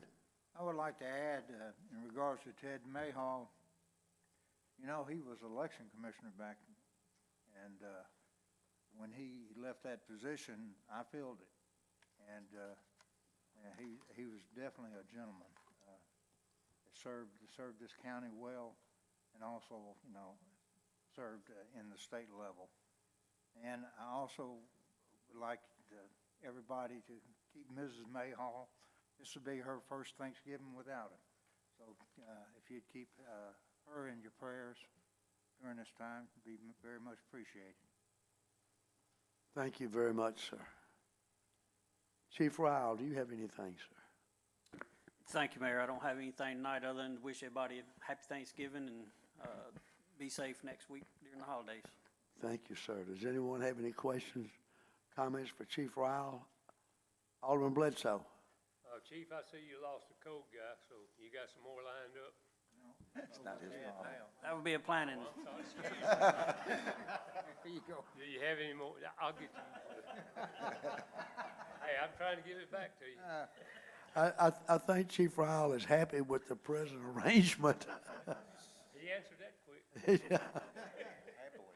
Anybody else for Chief Ryle? Mr. Box, do you have anything for the board? Thank you, Mayor, Board. No, I don't have anything tonight. Just wish everybody a happy Thanksgiving. Be safe out there on the roads. Anyone have questions, comments for Mr. Box? Chief Linville, do you have anything for the board, sir? The only thing I'm gonna say is, everybody be safe with your fires. It is that time of year. We got the space heaters, and you talk about safety, it's gonna be with your fires, and be safe at home through the holidays as well. We don't want any mishaps or anything like that, so we just want everybody to be safe. We have spent almost 2 months dealing with the schools, so we hope the schools will teach all the grown-ups to be safe this year. Thank you, and thank you for that, those programs in the school. Does anyone have any questions or comments for Chief Linville? I do. Alderman Johnson? I just want to thank the fire department for coming to our school and the other schools to teach the children about safety. We appreciate it. Mr. Drew, do you have anything for the board, sir? Thank you, Mayor. Thank you, Board. I don't have anything tonight, sir. Anyone have any questions or comments for Mr. Coleman? It looks like they're doing a good job on your street, going there from the tennis courts up to the baseball fields. Yes, sir. They're doing a real good job. Almost finished. Thank you, sir. Mr. Vince, you have anything for the board, sir? I do not tonight, Mayor. Thank you. Anybody have any questions for Mr. Vince? Alderman Bledsoe? Mr. Vance, what about our dip? In two-lane road. SAG turned into a dip and turned into a hump there. I don't know. We got it fixed. I was out there Friday and looked at it. He's talking about the two-lane road bridge, obviously. And I looked at it Friday. It looked good. The repairs looked good from what I saw then. But, I was going to come back and look at it in light. I didn't get to see it today, but I drove over it. And there is definitely a bump there. So we're going to have to get back out there and look at it and see what the issue is. Okay. Anything else, Alderman? Oh, no. Anything else, Mr. Vince? Anyone? Mr. Barr, you have anything for the board, sir? Thank you, Mr. Mayor. Yeah, I had two items, if I may. Just to state publicly that the letters we've mailed out to about half of the rental, like landlord owners in town to date, but we've got a correction that we had put in the letters that we would have a bonding requirement of $15,000 per unit, but that's incorrect. That's not actually in the Rental Housing Licensing Act. So I'm trying to decide if we're going to go out and mail to all those people that we've already mailed to make that correction. But I did need to state that publicly. That's not actually in the Rental Licensing Act, that requirement. So, so we need to correct on that particular item. The second thing I had, I just was a clarification on the action tonight on that case that 2105, that conditional use on the fireworks stand, because I know there was some discussion and on adding a 5-year time limit to that. But was that part of the approved motion or not? I didn't. Yes, sir. It was, okay, so, all right, thank you for that clarification. And then the third thing that we are pursuing to add, to make sure we're fully staffed in the code enforcement, so I would expect that in subsequent meetings to come before you, perhaps. So, yes, that's all I had. Well, thank you, sir. That's all you have, running the planning department, doing code enforcement, and getting this rental act together. I think that you have pretty good load right now, Mr. Barr. But I know that you'll get it done first class. Well, thank you. Thank you for your. Thank you, sir. Anybody have any questions for Mr. Barr? Alderman Klein? I want to make sure I understand you. You're saying that you're going to be probably sending out letters correcting that you're removing that bond requirement? Yes, it's stated, thank you for the question. The letters that have gone out so far, we've mailed to probably about half of the entities that we've identified that we would be mailing to. But I think we're going to go ahead and mail out again to that first half where we would take out that, where we'd stated in the first letter that was actually a requirement. That would be the bonding. So that way that people are not going out and making the effort to incur the cost to do a bonding requirement where in fact it's actually not required. So. Thank you, sir. Another question is, now, where are we on the code officers? Have we got 3 now, or? Yes, right now we've got basically 3.5. The one is a part-time position. It's mostly seasonal, like when mostly the grass and weeds and those types of things are growing. So right now we're at 3.5, and but we have budgeted for 4.5. So as you noticed under the consent agenda, we did have one person that we had recently hired that had resigned. And so we're going to pursue to refill that position. So we'll be back up to 4.5. I can say that the one person that we did add recently, he seems to be adapting really well, and a nice addition to the staff and to the city as well. And so so training continues with that position, and but that seems to be working out quite well. Thank you, sir. I noticed to the email, Mr. Chad, and I've forgotten who responded to you on that. They were thanking you for your prompt attention when they asked a question about the bond. But when he made a notation in there, whoever that was, that the notice there was a $200 fee, and he thought that was, he put reasonable in his parentheses. So there was no gripe about the amount of the fee. Anybody else have any questions or comments for Mr. Bostic? Alderman Bostic, excuse me. Couple of quick questions. Comprehensive committee that you've been working on getting together, can you give us a heads up on that information? Yes, thank you. I forgot. Sorry for that. But yeah, on the comprehensive plan, that effort to update the city's comprehensive plan, which is a large effort. Staff has met with electronically has met with a couple of personnel from the Orion Planning Group. That was the company that the city hired to do that task. And so we're beginning that process. So we're basically, I think most of if not all of the advisory group and probably future meetings will be here at City Hall for various reasons. But we will be getting back with the Orion Planning Group in December to report what we've got so far. And the advisory group, I did reach out to the advisory group members themselves via email on a couple of items. And I think the month of March will probably be the largest planning effort. We will probably have, you might call it like a city planning week. I'm not sure which week that would be. It could be in late February, more than likely going to be in the month of March. It could defer later into April possibly. But that would be, I think, as far as what the community could expect, as far as planning dialogue with the advisory group members and just the general citizenry, where we're just out seeking input on various planning items. I think that's going to be the big push sometime in springtime. I think that would be a good expectation for the community, and we're hoping we get maximum input from people as far as their sentiments on different planning items. So. Yes, sir. I have one other question. I know code enforcement, have you already started or do you have plans on doing a Saturday rotation? A lot of the issues that we have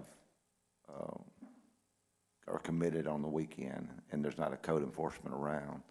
And do we have a direct phone number for somebody to call code enforcer and not hear the voicemail of somebody that left 6 months ago? Oh, okay. Very good questions. Thank you. No, I've discussed with the current code enforcement officer's staff of the idea of going to a rotation for Saturday. So we'll always have at least one code enforcement officer working on a Saturday. Ideally, when we'd hired the fourth person or whatever, that would have been perfect once they got trained and ready to go, because then we'd have the four basically Saturdays on any given month.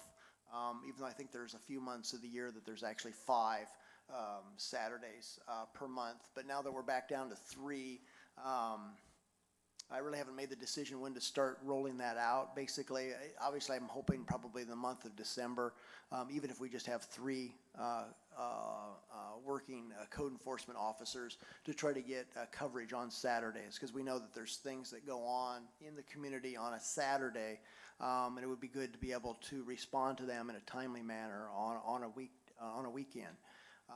And the other item, what was the other item that you had? A direct phone number for a citizen to contact code enforcement without having, I know the old number that was in there was to the police department, and it was always a voicemail of an ex-code enforcement. Yes, let me address that so we can get a current message. If they happen to go to message or whatever, it'll be a current code officer personnel type person. But on our webpage, does it actually have a phone number for code enforcement? That I'm not sure. I know that we've been looking into various improvements. I know that the planner 1 position is working with both like Daniel and our vendor that maintains the city website, and then we will be I know we will be rolling out quite a few changes, at least on the planning side of things, but I can also look into that phone number as well. Okay, thank you. Anyone else? Mayor. Alderman Dupree. Mr. Chad, I didn't hear the answer that Alderman Bostic asked about the direct number that someone can call on a Saturday if they have an issue. So is the expectation that is the board hoping to talk to a human on a Saturday? Is that it? That wasn't. Is that the question? Not it? I wanted rotation of somebody working on Saturday out in a truck. Okay. I just wanted a direct phone number to where if somebody needed to call code enforcement, but there's not a number available right now. Right, there's not one available, so, It went through the police department. right, so will there be a number that somebody can call? Yes, yes. I'm not sure how we'll structure or where it'll show up on the website or whatever. But yeah, the expectation would be that somebody could call and, either if they're busy or if they're, obviously detained in the field on a Saturday or whatever, but hopefully if in that case, they would be able to leave a message or whatever. But, the idea would be that, we would be able to either answer immediately or within a short period of time. Okay, thank you. Anyone else? Mr. Robinson stopped me in the hall specifically saying, don't forget to call on me. Mr. Jim Robinson, do you have something for the board, please? Yes, sir. Thank you, Mayor. And Board, a couple of thank yous for you. I wanted to thank you for the opportunity to go down to Jackson last week, accompanying Alderman Young. We met with several legislators, about 5 different legislators, and Speaker Gunn, Lieutenant Governor also, and kind of talked to them about some of the issues DeSoto County-wide that we've come together as a group with the issues on I-55, the potential to widen 55, widen 51, some of the areas that we have safety issues. And Mr. Vince and Neil Schaefer has done a feasibility study on 51. So we met with them and kind of kept before them some of the requests on funding. I will tell you and share with you, Stephen would like to hear this too. Lieutenant Governor Hosemann kept going back to our sewer issue, which he is verbally committed to be able to help us financially with some more issues with the Horn Lake Interceptor sewer issue with the lawsuit with Memphis. But he is committed to both of those. It was very good meetings. We got to meet some legislators that were typically not ever before, and it was good to meet with them. So thank you for that. Thank you also for recognizing the audit on 2020 that you did on the consent agenda. And I did have one thing to bring before you. I had sent out about 16 RFP requests to CPAs and CPA firms a couple weeks ago, and that deadline has passed for them to submit. Out of all of those, we have one that has submitted their proposal. That is the Gerald Group based out of Tupelo. And I wanted to come before you asking for you to allow us to move forward with their proposal for the 2021 audit. A little thing highlights that they had put in their proposal.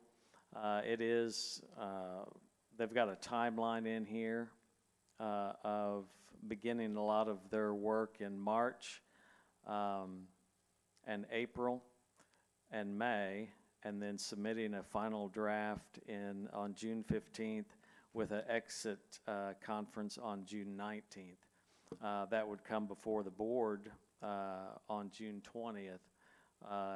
If their timeline is upheld to, they did have a proposed price of $26,500, but I would ask the board to accept their proposal, our one and only proposal for our audit for 2021.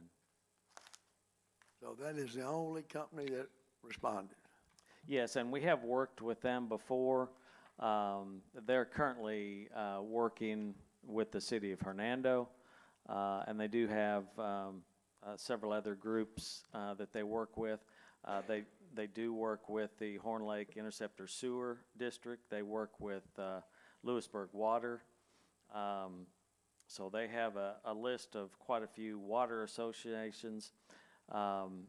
They do the audit for the city of Tupelo, Hernando, Corinth, Middleton, town of Shannon. So there's about 5 different towns that they do the audit for. Tupelo Airport Authority and the Tupelo Electric Department.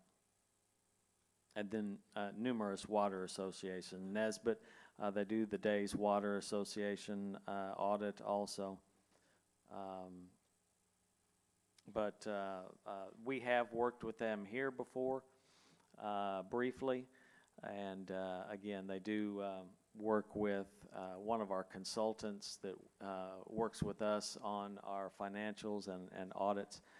They've worked with her down at the city of Hernando. So you're asking the board for a motion to accept them? Yes, sir. Conduct our audit. Yes, sir. Do we have a motion?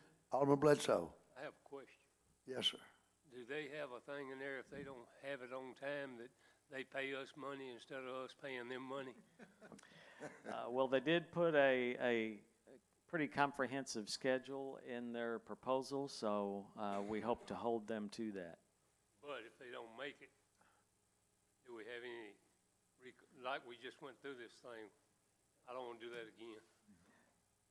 I'd like to start charging them instead of them charging us if they keep getting later and later. Yes, sir, I would like that too. I haven't seen a proposal like that before, but I just like to get our stuff done on time. And, you know, you take a lot of heat from it, so. I would love to see this one before you in June like they're proposing. Alderman Klein? So, you did say that we've used them in the past? Yeah, they did some consulting work. The board approved them back when we were in interim with some finance directors. They came in to help a new finance person that we had just hired that had been with us a few weeks. They came in before we went with F.O. Givens as our financial consultant. Alderman Dupree? Hey, Jim. Yes, sir. The cost of this, how does it fare to what we just paid the last company? We just paid Fortenberry and Ballard $32,000. So it is a cheaper rate. Okay. Any more questions? Yes, sir, Mayor. Alderman Johnson? Although it's a cheaper rate, we do believe that it's quality work, though. And as Alderman Bledsoe has mentioned, we want our figures and everything to come in on time.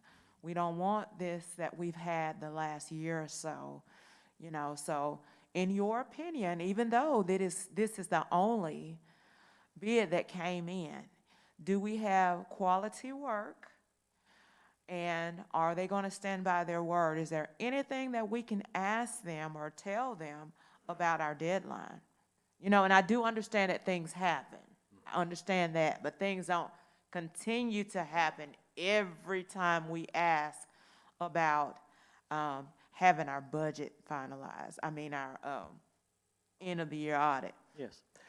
I did ask, they did come in and I met with them personally. And I asked them specific questions. And one thing that they have committed is to getting this, staying on course, getting this done. I actually told them they could begin before March 31st. We're ready. From what Ms. Melinda and Ms. Marie talk about, we're ready to start them, providing them work papers to begin. In meeting with Ms. Melinda that has done work with them before with the city of Hernando, she felt very confident in their work down there, and That is one good thing. She has worked with them and they have worked with her in providing the financial information and keeping them on task. So that's one positive with this group, that we have a person on that we have as a consultant with F.O. Givens that has worked with them on numerous cities and feels comfortable with them. So. Anybody else? Alderman Bostic. So no penalty if they don't meet that deadline in June, right? Well, we could surely entertain that. I don't know if Billy has any recommendations on if that is a legal option to put any restrictions in there. I would hate to turn away the only group that we have Well, I don't to wanna do turn, our I audit. don't wanna turn them away either. I wanna get this done, but I wanna, I don't wanna come back here in July and then August, September, and well, here we go. Well, if approved, I would be going to them and saying, hey, we can start before March 31st. That's when they would like to, for us to submit items for them to start reviewing. We'll be bugging them in December to be moving forward on some of our work papers. Well, if there's no other questions, I'll make a motion to approve them to take care of our audit for 2021. We have a motion by Alderman Bostic. Do we have a second? Second. Second by Alderman Bledsoe. Is there any discussion? Roll call, please. Alderman Klein. Aye. Alderman Bledsoe. Alderman Guy. Alderman Bostic. Aye. Alderman Johnson. Aye. Alderman Dupree. Aye. Alderman Young. Motion carries 7 in favor, none opposed. Mr. Campbell, did you mention before the meeting that the discussion for executive session had been withdrawn? Correct, Mr. Mayor. It's not necessary for tonight. All right, sir. Alderman Young.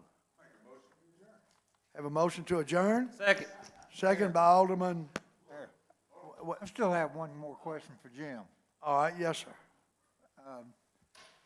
Thank you, Jim. Where are we at? Didn't we hired a company to do our grant writing and stuff? You know where they're at or how that's coming? Yeah, we have not hired any groups for grant writing at this I time. thought we approved here a while back a company to do the. We approved to try to send out and solicit for grant writing, grant writers, and we've talked to a couple of groups, one down in the Delta, but we have not brought anything back before the board as a proposal yet. And the reason being? Well, there's, I've got to figure out the best way to write an RFP for a grant writer, to where there'll be a contract and not an employee of the city. 'Cause, we would rather have a contract with a group. And we're leaning more towards the group down in the Delta that does a lot of collaborations with municipalities. It's just working out the arrangements with them. Okay. Anyone else? We have a motion to adjourn by Alderman Young. Do we have a second? Second. Second by Alderman Dupree. Is there any discussion? Roll call, please, Miss Julie. Alderman Young. Alderman Dupree. Alderman Johnson. Aye. Alderman Bostic. Aye. Alderman Guy. Alderman Bledsoe.